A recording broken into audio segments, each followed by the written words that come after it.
Hola, soy yo, después de un descanso de 5 años. Estoy intentando aprender a surfear, y esto ocurre en un lugar paradisíaco a orillas del Océano Pacífico. Pero antes nos espera un viaje corto pero emocionante por el país. Veremos y exploraremos 3 ciudades completamente diferentes. Veremos un par de atardeceres de primera, probaremos todo tipo de gastronomía, hablaremos con gente interesante y en general, veremos un México auténtico y diverso. En resumen, un clásico del género de los blogs de viajes.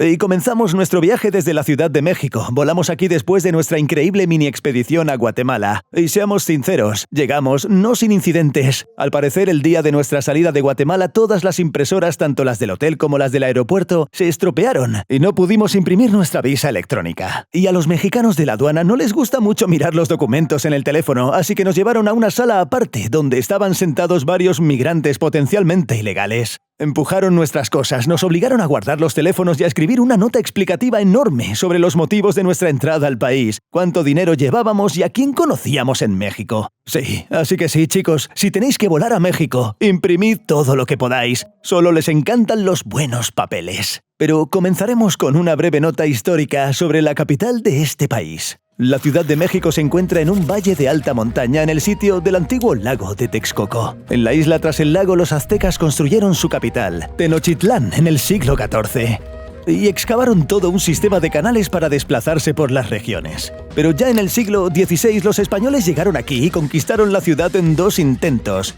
Con el tiempo drenaron parcialmente el lago porque, como veis, el sistema de canales resultó ser demasiado complejo para su planificación urbana. Los aztecas construyeron una catedral católica, y esta plaza de la Constitución, también conocida como la Plaza del Zócalo, como la llaman los lugareños, fue el centro histórico de la ciudad tanto bajo el dominio azteca como bajo el dominio español, y ahora con el México independiente. El país se independizó de España en 1821, y desde entonces la Ciudad de México ha sido su capital permanente. Hoy en día es una enorme metrópolis de 9 millones de personas, y con todos los suburbios casi 25 millones viven aquí, y es la 9ª área metropolitana más poblada del mundo. Una ciudad rica y diversa llena de negocios, arquitectura moderna y algunas zonas residenciales desfavorecidas. Y por supuesto en el centro histórico hay edificios de la época colonial increíblemente hermosos, que de hecho pasé toda la mañana admirando.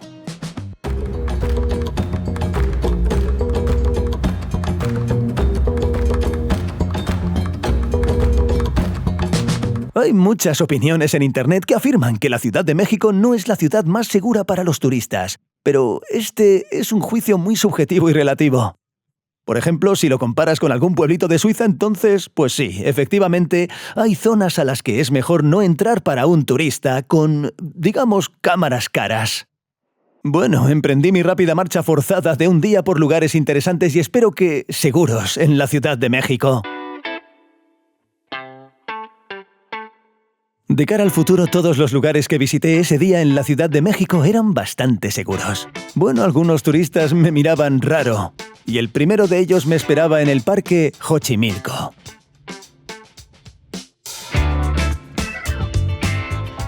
Xochimilco no es solo un tranquilo parque verde donde los residentes locales acuden a relajarse. Se trata, en primer lugar, del antiguo lago del mismo nombre y parte de los canales que aún quedan, los mismos que excavaron los aztecas y que finalmente fueron drenados por los españoles. Está bajo la protección de la UNESCO y los turistas son transportados por ellos en coloridas embarcaciones llamadas trajineras. Y todo este evento es recomendado por muchas guías turísticas de la Ciudad de México.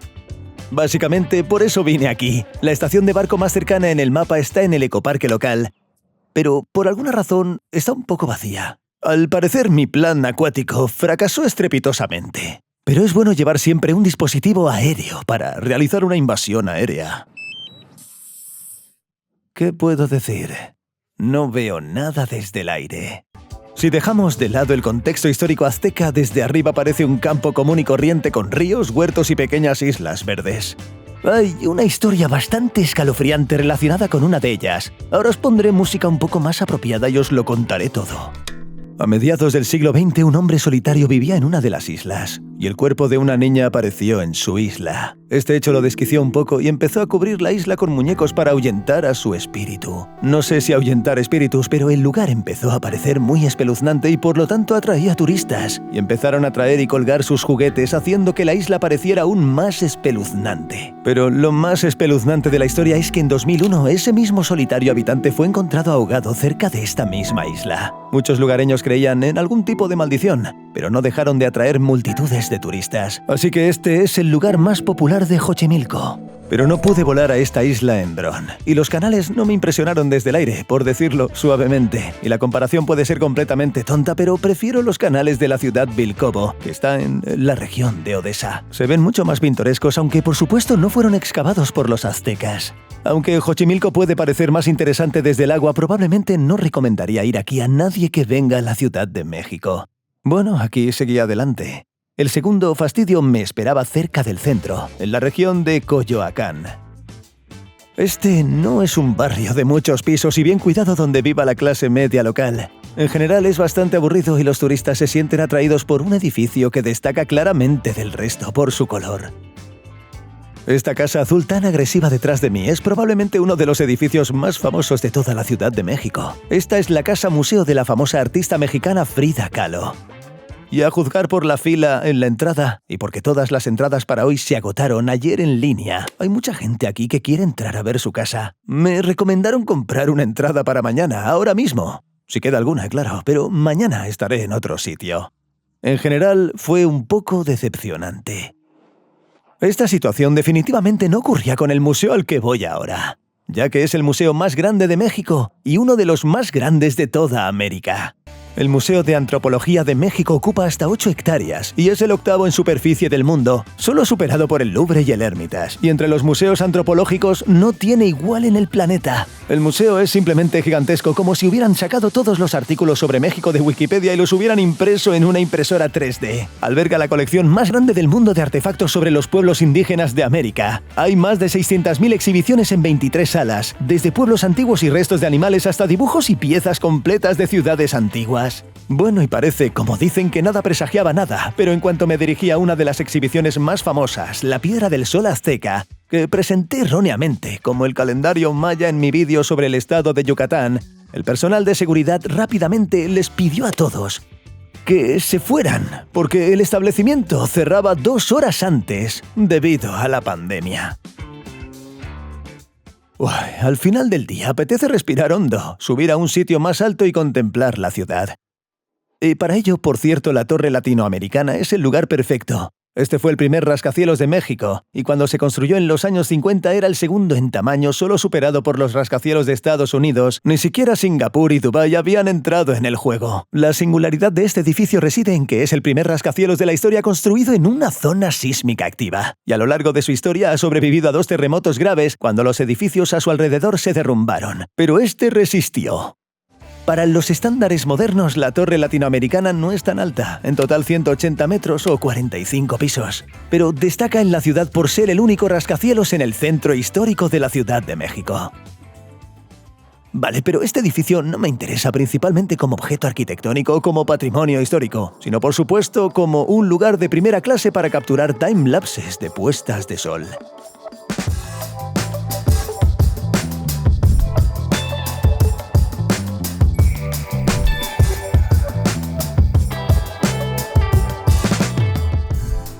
A decir verdad, cuando llegué a la cima pensé que sería el apogeo de todos los fiascos del día, pero cayó un aguacero fortísimo.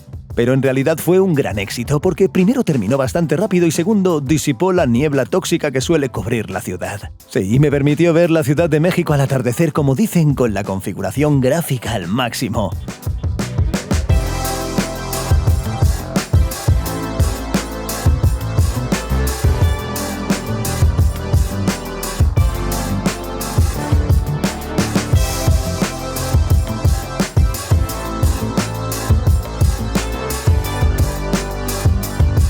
A pesar de, por decirlo suave, no ser la mejor experiencia, la Ciudad de México me impresionó por su escala y diversidad. Pero todos estos contratiempos no me inquietaron demasiado, porque ese día fue básicamente una larga escala antes del viaje de mañana por la mañana. al otro lado de México.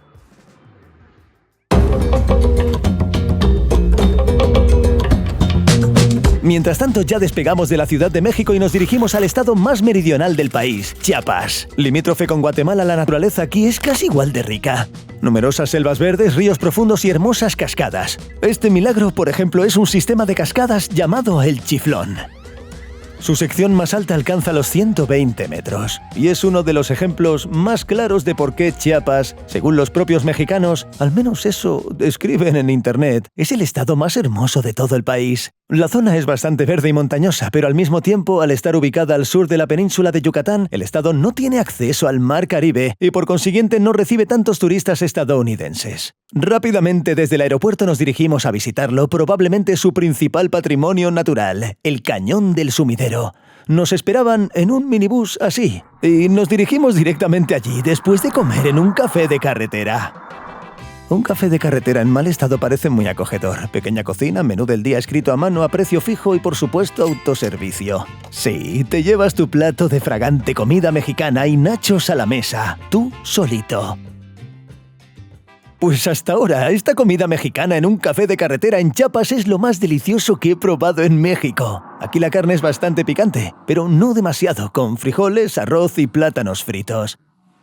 Es un placer cuando el estado te recibe con comida deliciosa. Por cierto, también hay compota fría, como la de la abuela. Sin duda, algunas cosas cruzan las fronteras culturales.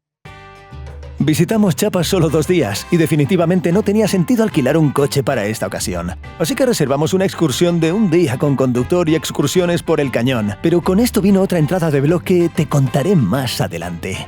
Y llegamos a la estación de botes en el río Grijalva.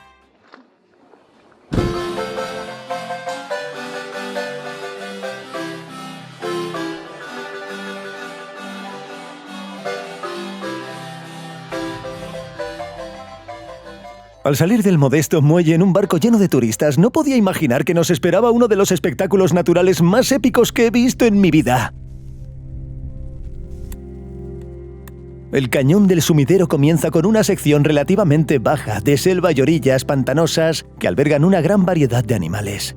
Por ejemplo, halcones depredadores y cocodrilos de río no menos depredadores que trepan a una piedra para tomar el sol como una efigie. Y estos adorables monos araña cuelgan de las ramas sobre el barco. Toda la zona circundante es un parque nacional, por lo que los animales están bajo una protección estatal fiable. Pero creo que están mejor protegidos que el Estado por las inexpugnables paredes de este cañón. Y cuando más avanzamos por el río, más altos y escarpados se vuelven sus acantilados, que a veces alcanzan 1 kilómetro de altura y nos dejan sin aliento. El sumidero tiene la misma edad que el famoso Gran Cañón de Estados Unidos. Comenzaron su formación de cañones aproximadamente al mismo tiempo, hace 70 millones de años. Gracias al clima, su contraparte mexicana es mucho más verde y en algunos lugares parece un fondo de pantalla de MacBook o una escena de Jurassic Park. Y ahora voy a callarme un poco y os voy a dejar disfrutar de esta maravilla de imágenes.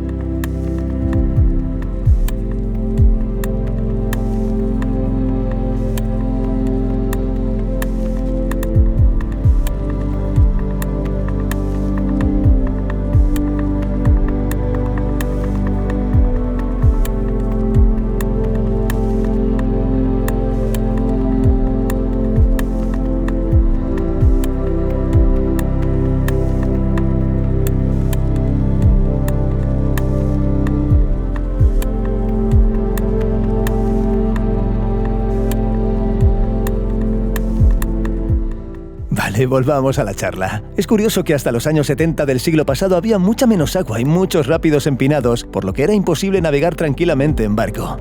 Pero entonces se construyó una presa gigante aguas abajo del río Grijalva, que por cierto se encuentra entre los 10 más altos del mundo. El nivel del agua ha subido y ahora se puede atravesar tranquilamente y observar las extrañas formas que la naturaleza ha creado en estas rocas.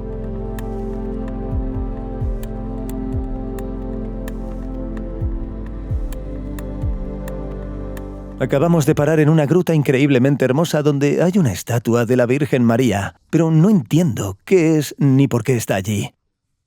Porque resultó que nuestro guía hablaba español.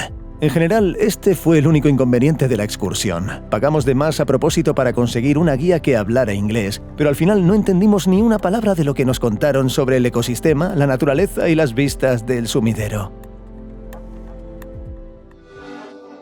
Pero el lugar es tan hermoso que quizás fue mejor no escuchar al guía y solo mirar la báscula. Aún así le cobraré al operador turístico. Como resultado, no pude recibir ni una parte del dinero del operador turístico porque supuestamente el precio del tour no incluía un guía, sino un conductor con conocimientos de inglés. En general, así es el negocio turístico mexicano. Pero nos llevó rápida y claramente al punto final de nuestro recorrido, la ciudad de San Cristóbal de las Casas.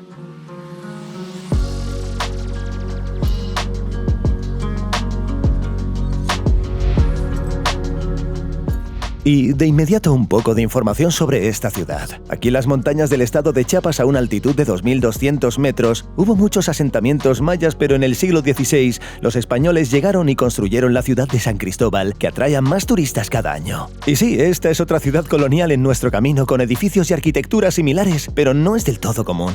En primer lugar, es relativamente grande. Aquí viven unas 150.000 personas, y en segundo lugar, hay un gran porcentaje de población indígena maya con sus propias costumbres, tradiciones y un sabor característico. Mientras caminábamos por la ciudad y explorábamos este ambiente, paramos a comer en un pequeño restaurante y allí conocimos al dueño, quien se mudó aquí desde el centro de México. Tuvimos una breve charla con él sobre qué hace que este estado y su gente sean tan auténticos. Sus tradiciones les impiden recibir ni acoger todo lo que viene de afuera. La industria, la modernidad. Esta antiindustrialización parcial crea el sabor característico, pero al mismo tiempo empobrece bastante a Chiapas en general. Y los lugareños se dividen entre quienes se lucran con los visitantes y quienes no están muy contentos con el turismo de la ciudad. Bueno, viéndolo de forma romántica, piensan, voy a perder mi identidad. Así que básicamente tienen su identidad y por eso atraen turistas. Exactamente. Y no están contentos con eso. Exactamente, sí. Eso es complicado, es muy complicado. Porque también con la política, la ley no les aplica al 100%. En estos pueblos, donde a diario hay una combinación de mexicanos indígenas y no indígenas, bueno, todos somos mexicanos, pero se supone que la ley oficial, la Constitución mexicana, nos aplica a todos. Por ello tienen su propia ley, pero lo son. ¿Cómo se llama eso? Usos y costumbres. Los usos y costumbres son un conjunto no oficial de normas y costumbres locales de los pueblos indígenas. Y esto es muy importante aquí. En 1994 estalló un levantamiento del movimiento zapatista de izquierda radical contra el Estado, una de cuyas demandas era precisamente la posibilidad de cumplir con estos usos y costumbres. En general, el tema de la identidad y el patrimonio se toma muy en serio aquí. Pero volvamos al tema de la exploración urbana. Caminas tranquilamente por el mercado local. Y de repente, los pescadores han atrapado una hermosa iglesia española en sus redes. Esta es la iglesia de Santo Domingo, y su fachada súper detallada se está restaurando para que se derrumbe un poco más lentamente. Es uno de los principales monumentos históricos de la ciudad y una de las muchas iglesias que se construyeron aquí entre los siglos XVI y XIX. Y si te gusta admirar este tipo de arquitectura, la ciudad sin duda te encantará. Pero a pesar de toda su antigüedad, San Cristóbal también encantará a los amantes de la urbanización. Me fascina cómo se integran todo tipo de elementos modernos en un edificio antiguo de esta ciudad. Tiendas, restaurantes y nada más. Y no nos referimos solo a necesidades turísticas básicas como hoteles y restaurantes. La ciudad se adapta perfectamente a la vida de los millennials modernos. Aquí encontrarás talleres de bicicletas, barberías y tiendas para patinadores, e incluso, lo que fue mi mayor sorpresa, excelentes espacios de coworking para todo tipo de teletrabajadores y freelancers. Uno de ellos te recibe con un pequeño patio verde, una acogedora cafetería y un montón de habitaciones que puedes alquilar por tiempo limitado. No, por supuesto, no es Silicon Valley, pero todo está limpio y acogedor, con un toque de este estilo tan local. En general, un lugar ideal para que los informáticos que temen a la nieve pasen el invierno. Y estas bendiciones modernas con un envoltorio antiguo se encuentran aquí a cada paso. Aquí, sin más, en un edificio colonial común y corriente, también hay una especie de estudio de diseño gráfico. Aquí están los chicos trabajando y por otro lado aquí está el local de una de las tiendas más peculiares que he visto. una tienda de segunda mano con todo tipo de ropa deportiva. Hay una tienda de discos cerca y la selección es bastante buena, te lo aseguro. Venden cerveza artesanal en el estante de ahí mismo. No la he probado, pero probablemente esté bien a juzgar por la etiqueta. Y en general hay muchos elementos hipster. Y todo en general es muy elegante. Definitivamente no esperaba esto del estado de Chiapas. Por cierto, a los mexicanos les encanta lo vintage.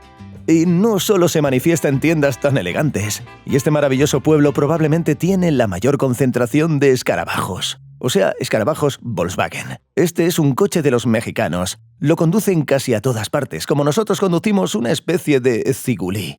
Así que hay más escarabajos de este tipo aquí que en cualquier otro lugar de México. Había uno estacionado aquí, caminamos literalmente 20 metros, y hay otro, literalmente del mismo color. En general, es genial. No puedo considerarme un autofetichista, pero la cantidad de escarabajos en las calles es involuntariamente placentera. Los hay de diferentes colores, años de fabricación y condiciones. Algunos deberían haber sido desechados hace mucho tiempo, mientras que otros parecen haber sido objeto de una gran inversión de amor y dinero. Y mientras observábamos estos insectos en las calles, la naturaleza se dignó a recordarnos que un clima tropical no siempre significa sol. San Cristóbal se vio repentinamente envuelto en un auténtico aguacero tropical y nos refugiamos en un establecimiento tan auténtico. Parece que aquí había un patio y, a juzgar por los grabados en las paredes, es posible que se almacenara maíz. Aquí se sirve una especialidad local: pollo en salsa de cacao. En general, entre los mayas, el cacao y el chocolate siempre han sido un producto especial, incluso sagrado en algún lugar. Se usaban en todo tipo de ceremonias y ahora se usan para cocinar en restaurantes locales. Sabe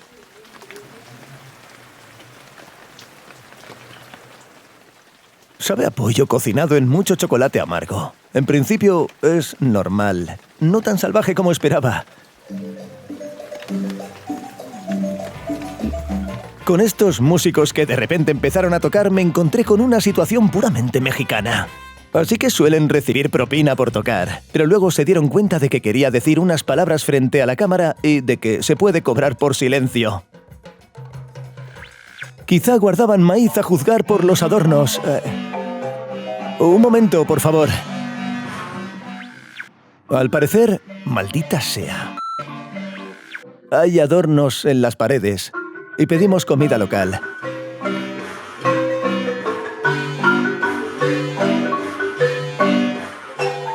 Y este fue mi único pequeño fastidio en San Cristóbal. El resto de la ciudad es una auténtica delicia. Me parece que así es exactamente México, del que los viajeros hablan con entusiasmo. Pasamos un día y medio en este maravilloso pueblo. Visitamos diferentes patios, probamos comida callejera y batidos en el mercado. Por cierto, no lo recomiendo en absoluto. Le añaden una hierba muy amarga y lo vierten todo en una bolsita. Es bastante asqueroso. En México lo suyo es escoger lo que conozcas. Y con semejante excursión gastronómica, la hora de salir del hotel pasó desapercibida.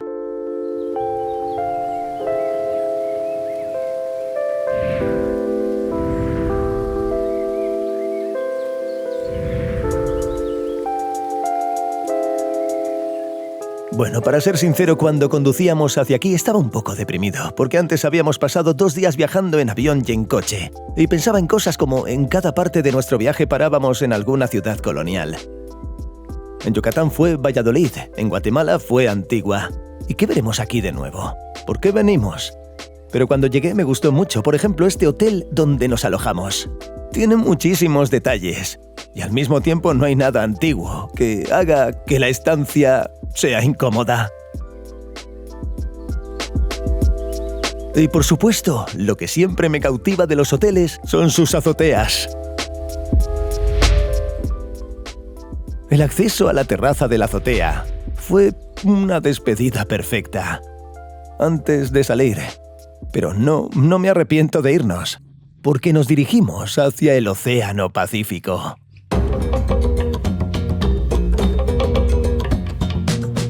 No hay vuelo directo a nuestro destino desde aquí, pero es bueno que México tenga una excelente red de autobuses, uno de los cuales de hecho nos llevará al Océano Pacífico. La buena noticia es que conducirá sin parar. La mala noticia es que conducirá toda la noche y Chiapas no es el lugar más seguro para viajar en coche de noche. Bueno, pero espero que este peligro no se extienda a los autobuses.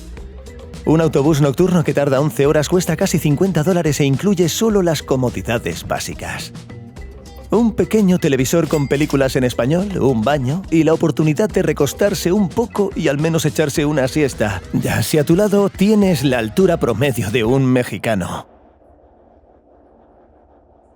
En resumen, 11 horas. Esto no es la clase ejecutiva de Turkish Airlines. En resumen, aguantamos en este autobús desde el amanecer hasta el anochecer. Y puedo decir con seguridad que nuestra parada valió cada minuto. Este es el Puerto Escondido, una pequeña ciudad en el Océano Pacífico cuyo nombre se traduce literalmente como Puerto Escondido.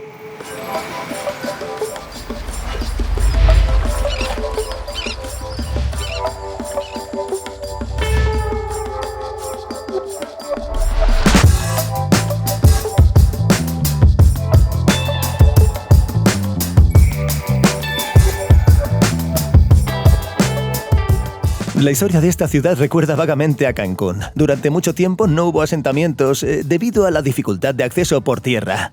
El puerto se utilizaba como puerto de transbordo para el transporte de café. El gran avance ocurrió casi al mismo tiempo que en Cancún, en las décadas de 1960 y 1970. Se construyó una carretera que conecta esta costa con el famoso balneario de Acapulco y por esta ruta se introdujo el surf.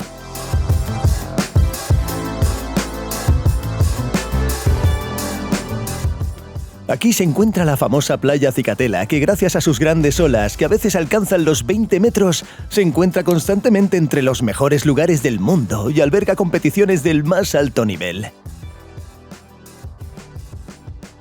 Pero debido a la gran extensión de la costa, también hay playas más sencillas, por así decirlo, para los surfistas comunes. Y lo más importante, este lugar no es tan popular como Bali o Hawái. Se puede considerar con seguridad un lugar poco convencional e incluso en algunos lugares un punto de encuentro local.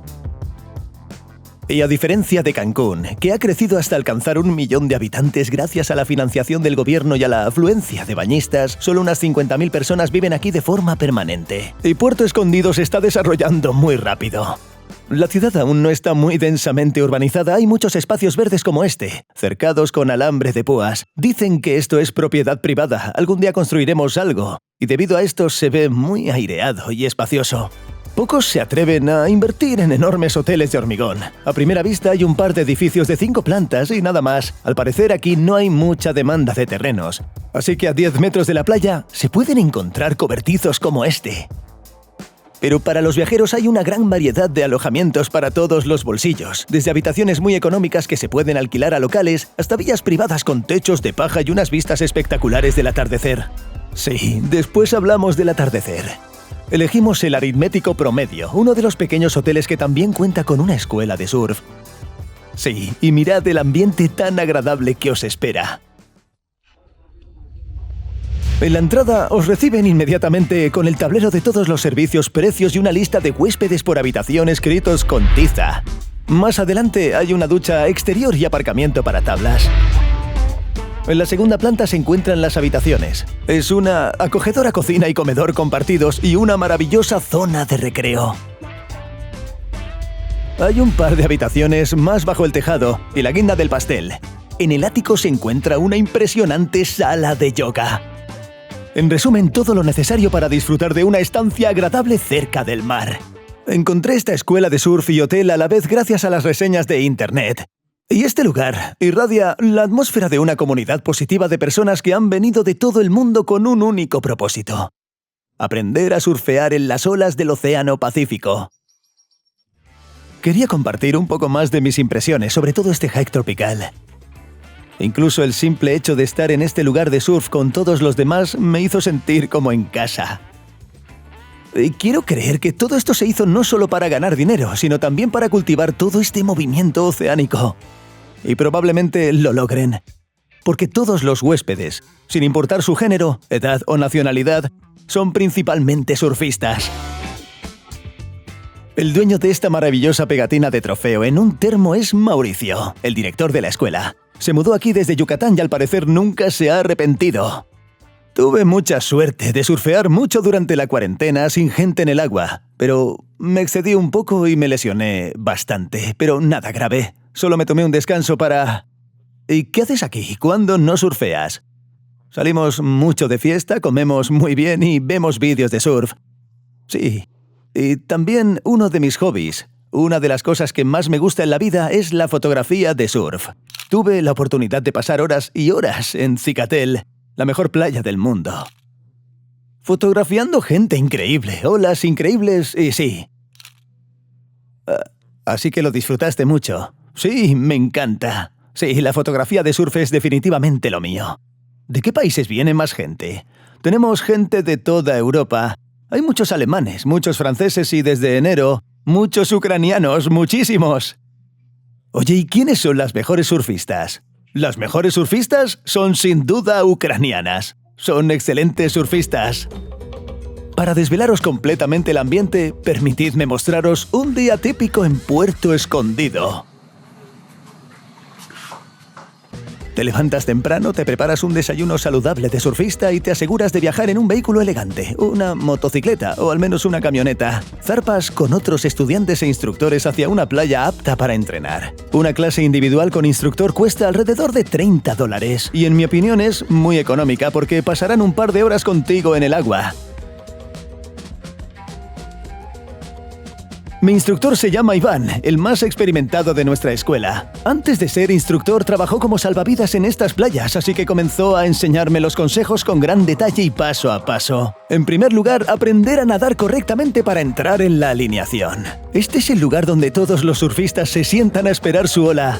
¿Cómo esperar con calma y humildad esa ola de tu tamaño? Y al mismo tiempo disfrutar de la gran belleza del océano. Finalmente viene tu ola. Te enfrentas a una batalla desigual contra los elementos. Y para ser más preciso, contra tu propia torpeza. Después de suficientes caídas, choques con otros surfistas y por supuesto volver a la alineación a toda prisa, finalmente coges tu primera ola blanca.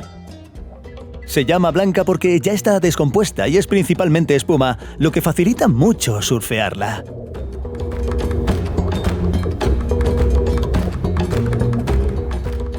Y cuando empiezas a tener más o menos éxito en olas verdes pequeñas pero regulares, el océano, como en las leyendas piratas, sí, te quita algo a cambio. Esta fue mi GoPro con todo el segundo día de rodaje. ¿Qué le vamos a hacer?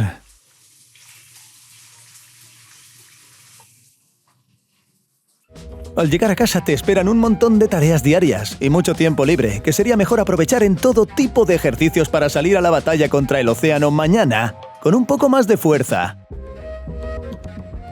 Por esto, por supuesto, es mi fantasía de educación física en agua. En la práctica, los primeros días, la tabla, el agua salada y el sol abusan tanto de tu cuerpo que la única fuerza que te queda es tumbarte en una posición horizontal gelatinosa. El mejor momento del día.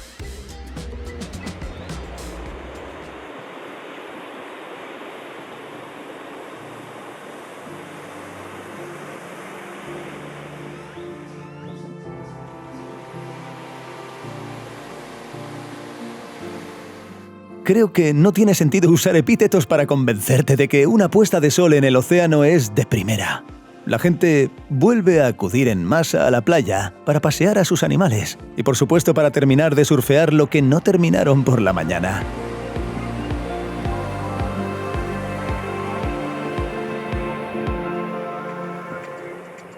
Y también salimos a rastras del hotel para absorber ese ambiente. Y por supuesto trajeron cámaras y drones, porque esa es la luz perfecta para filmar. Cada vez que pienso que llevo demasiadas cámaras cuando viajo, alguien viene a la playa con Ronin y Red a grabar vlogs de viajes. Sí, y esto me tranquiliza.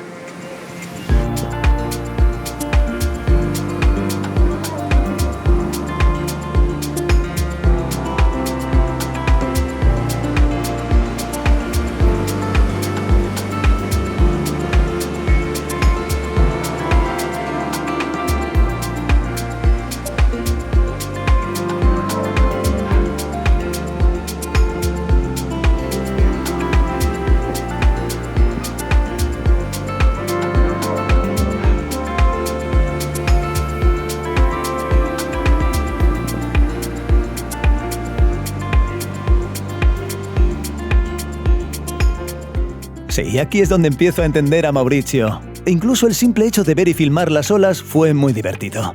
¿Qué podemos decir del proceso en sí? En general me gustó mucho y me gustaría repetirlo tan a menudo como sea posible.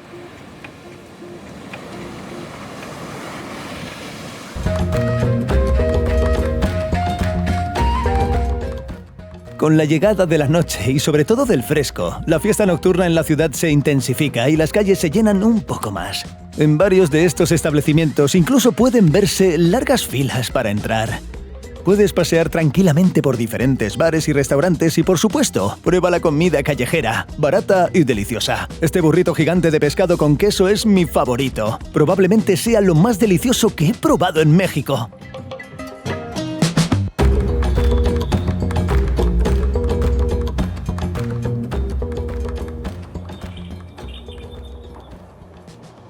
En resumen, este lugar es simplemente fantástico. Cuando Borja y yo planeábamos nuestro viaje a la costa del Pacífico, pensábamos quedarnos en Puerto Escondido un par de días, surfear un poco y luego visitar otras ciudades. Pero en cuanto llegamos, nos dimos cuenta de que no era una opción. Simplemente anclamos aquí y estuvimos así durante 5 días. Y siendo sinceros, os diré que 5 días son simplemente catastróficamente cortos.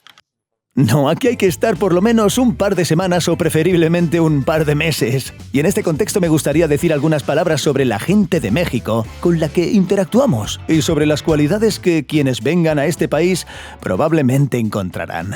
La gente fue increíblemente positiva. Es fácil llevarse bien con ellos, especialmente aquí en Puerto Escondido. Todos los surfistas están en una onda divertida, pero todavía hay varios aspectos negativos al comunicarse con los mexicanos.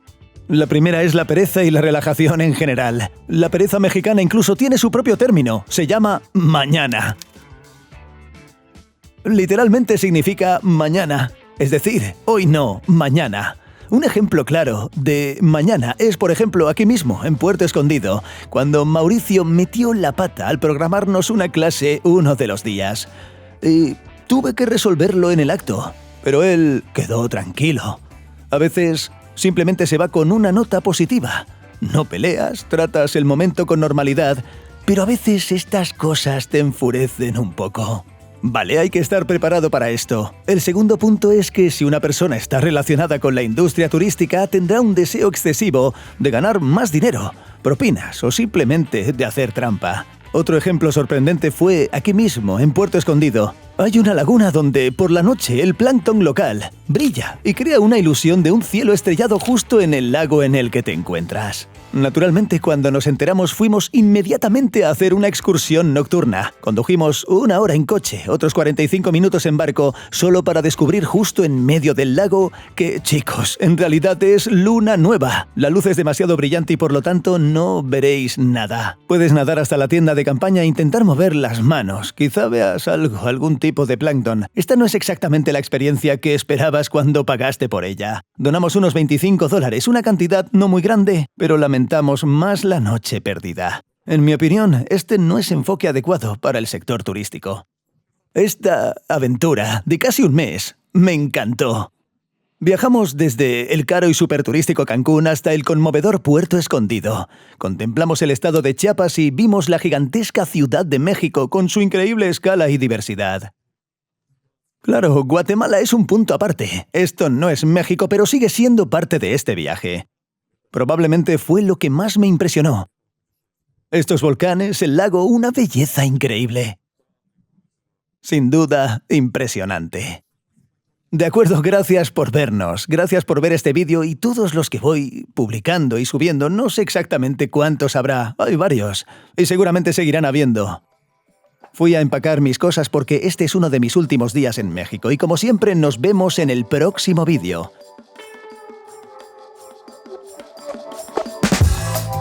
Oye, fue genial que me hayas acompañado en este viaje por México hasta el final. Como siempre, no olvidéis compartir todo el contenido de YouTube, suscribiros, dar like, corazones, todas esas cosas que nos ayudan a mejorar. Al hacer esto, por supuesto, ayudaréis a que el canal crezca. Eso es todo. Nos vemos.